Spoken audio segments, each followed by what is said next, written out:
We got to talk to Dr. Atul Khullar, and we're talking about the ADHD entrepreneur leader and how there could be some challenges and how we should not think that we cannot be great leaders just because we got a different brain type.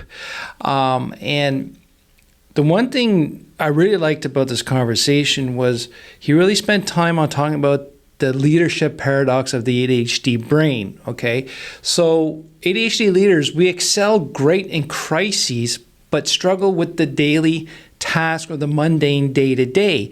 And that's very tricky because our brain really likes to be stimulated in active mode, and a lot of times we thrive on crisis, and we can't be on crisis mode all the time. One, it is not good for our health. It's not good for the stress level in your life because you bring that over to your family, your friends, your team.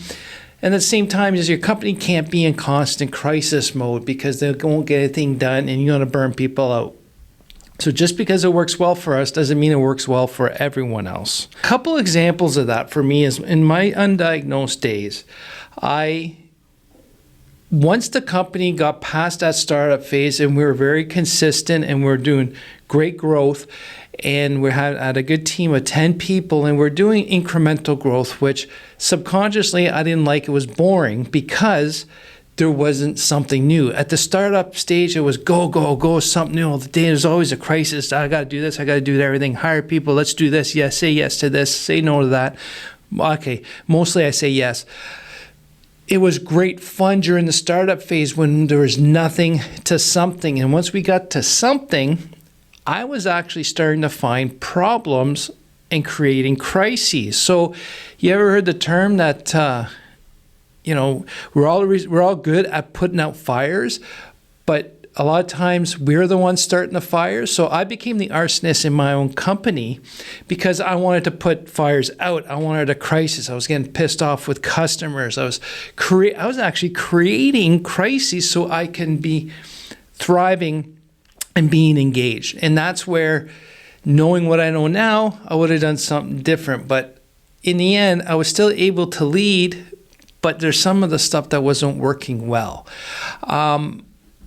And the main key thing, and I really like this from what Dr. Khullar said, is, okay, we have a hard time with the daily mundane day-to-day, which we'll talk about a bit later. But in the end, if we have a set of core principles or core values to build the company on, we just got to keep following those. And we can be great leaders. We are great leaders, but we just have to be aware that crisis is awesome. It's fun, but we can't do that all the time. So how can we take care of the boring, mundane, day-to-day tasks? For me, I got a lot of examples. Managing people, HR, bookkeeping, financial payments, all that kind of stuff just drives me nuts. I always find those as an interruption to my day because if I can get into a hyper-focus of the stuff that I enjoy, my unique ability, and I can do all the time solving problems for clients, deciding to go do this, go do that, or solve a new problem or come up with new solutions, we got to do things. Because when I first started my company, Jade Engineers, there was a lot of stuff I started, but I never finished because I didn't realize at the time I really loved the getting, I loved the solving, but the finishing part was a drag and the pain because the next fun was taking the next client call, solving their problem, figuring out what would work, and it works.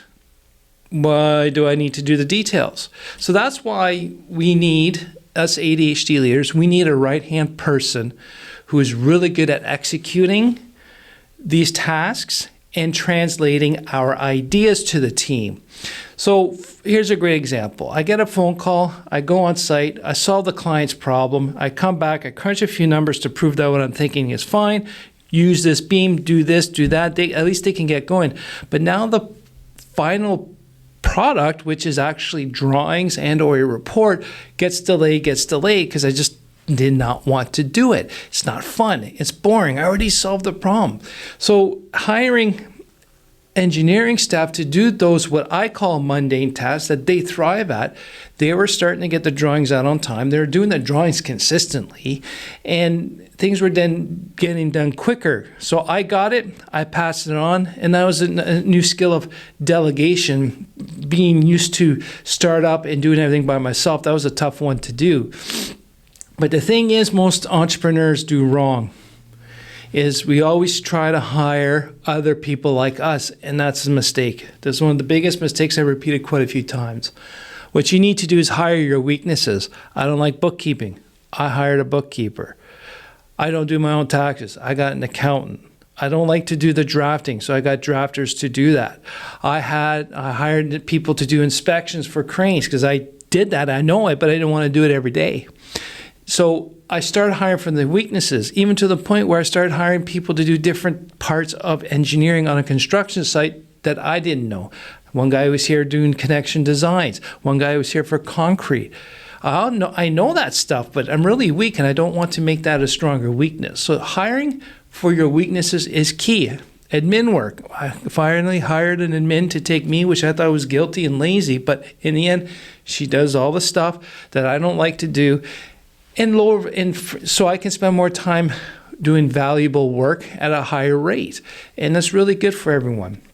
Now, the other thing too is I got staff and everything, but they weren't doing things consistently and in the way that I expected.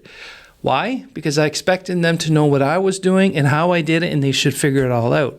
So that was a mistake. So I created standard operating procedures, SOPs, explaining to them what needed to be done in what order and what the start looks like and what the end looks like, so that all the drawings are out consistently, all the reports would be consistent, we would all be doing things, and plus the big thing was that everyone on the team would be doing the same thing at the same task the same way every time. So when we went, someone else would go look at someone else's work, we knew exactly what to expect because everyone was playing off on the same team, or playing off the same game sheet, okay? And that creates inconsistency, and the systems have to be clear. And here's a trick. I don't like writing all the systems in place, because in the end,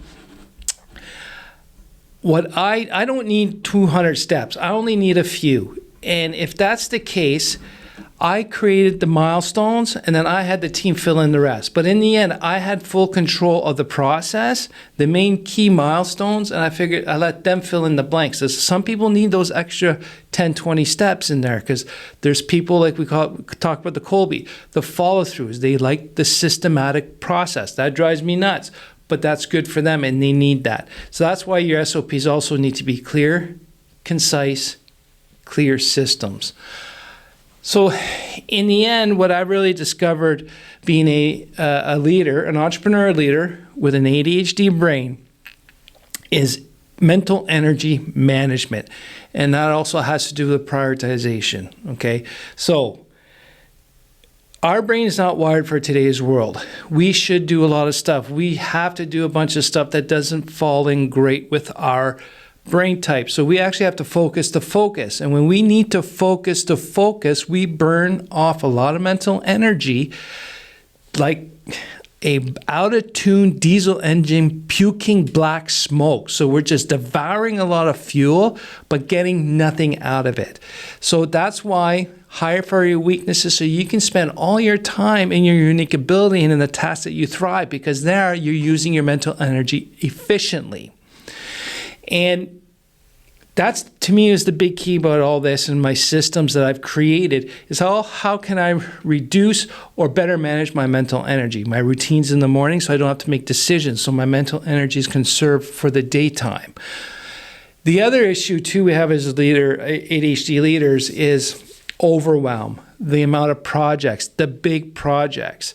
So how do we handle this? We want to eat it all at once, but in reality, we've got to realize that we can't do this all in big chunks. So we got to break down projects into manageable steps, which helps you as the entrepreneur, but also your team, more importantly, so they can execute on the other stuff you don't want to do. So we need to break down these projects into manageable steps, which will reduce your overwhelm, Your brain won't freak out and the thing is, it has to be written out. You can't just keep it in your head because our ADHD brain can't process stuff in our heads. We have to bring it out so we can bring it in a different way so that we can see it. Okay? Now, since we have an interest-based nervous system, not an importance-based nervous system, prioritization is a little more difficult.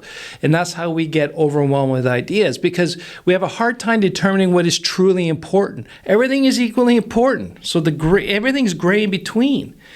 So if we break stuff down to manageable steps or start to see how it's going to look like at the end, we can better break down what's the prioritization or what's important at the time. But that's where if you can engage your right-hand person, that would be a great benefit to share their abilities to help you prioritize.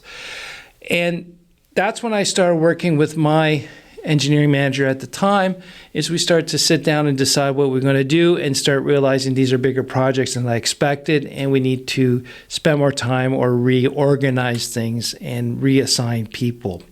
So just because you have an ADHD brain doesn't mean you can be a good leader, no matter what people say. A lot of ADHD entrepreneurs are great leaders. It's just that we are very strong in certain areas and very weak in other areas, which is no different than anyone else, any other brain type.